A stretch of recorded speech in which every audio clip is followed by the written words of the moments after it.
You want me? Big one.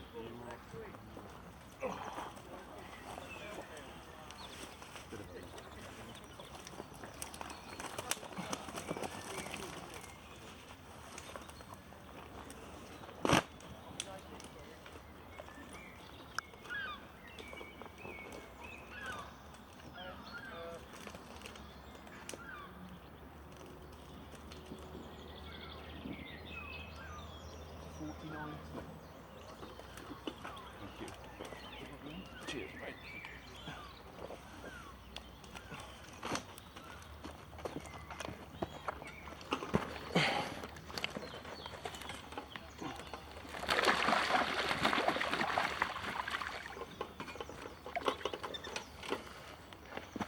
Oh, it's weighed heavy then. I didn't think I got that.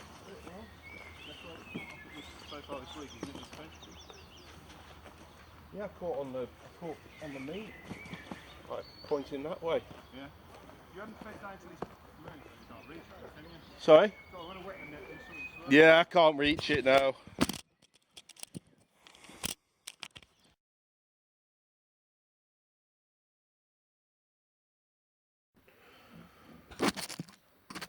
So I just thought I'd do a bit of a roundup for the Bait Tech Festival. Day 4, I actually quite enjoyed it, to be honest with you. I drew a poor section, but a reasonably good peg in the section, peg 7 on Pollowin. I've never been on the peg before. Rob Wootton won the section off that peg on the Monday, and it had reasonably good form. It was basically 7 or 13 are two quite strong pegs in the section. And after speaking to Rob, he said to me, he got a couple of lumps down the edge in the last half hour that got him out of jail, and he ended up winning the section with £40. So my target weight was £40. And I had quite an interesting day, completely different to how I expected. Rob said he caught a few fish on the meat short where I had never had a bite. But I did have a bit of a lucky start in a way. I've gone down the banking where I've got a load of reeds to my left just to try and mug the odd fish at the start of the match before actually feeding anything. So I fished like a single piece of meat. I started with bread, not had a bite. Then I fished a single piece of meat into the reeds to my left. And I've managed to hook a carp, but what's happened is it took me into the reeds and snagged me up, and it's ended up laying there on the surface 10, 11 metres down the bank. I didn't actually video it because I didn't have my camera on at the time. And I've ended up having to get off my box, get another pole out, my Beastmaster pole, ship my landing net handle onto the Beastmaster pole, and the brilliant poles because they're really strong, so it took the weight of the landing net pole, and basically ship my pole down to where the fish was laying on the surface in the reeds and net the fish and brought it back, and that was like a £3 carp. As it turned out, I think that won me the section looking in the long run. I had quite a nice day's fishing.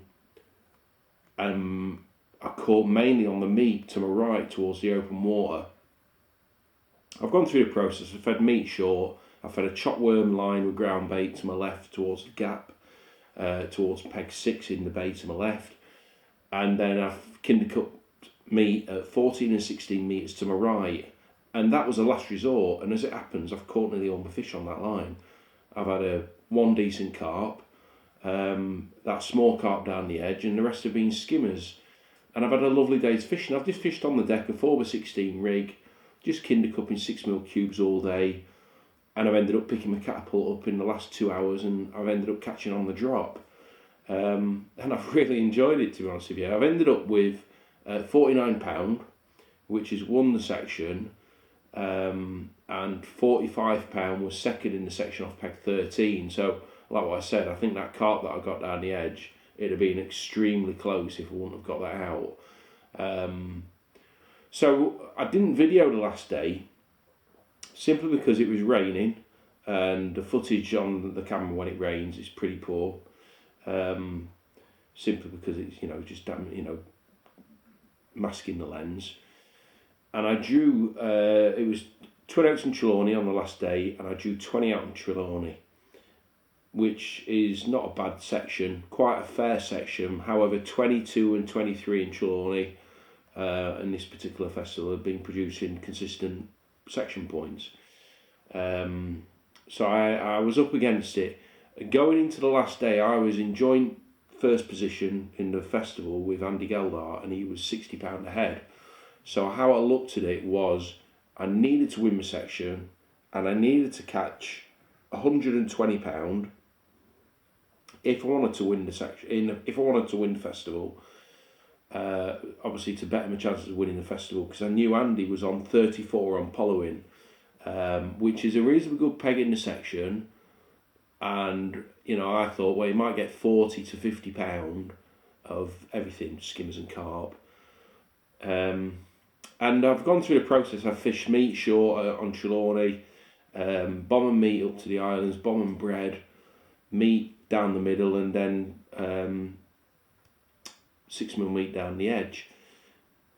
And I've had a reasonably good match, but in the middle of the match, something happened to me that really annoyed me. I've hooked a fish on a fresh rig down the track, like on my 14-metre line. I've caught a few fish short at 6 metres with 6mm meat, and then that's died.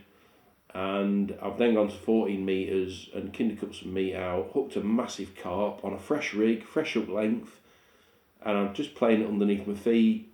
And I thought I've pulled out of it, and it's actually done me next to the hook. And I ended up, and it just did me head in, that really annoyed me. I ended up with £76, and I needed £83 for second in the section. I was fourth in the section. So I know for a fact that fish alone cost me 2 points. As it turned out, if I would have got that fish, I'd have got second in the festival.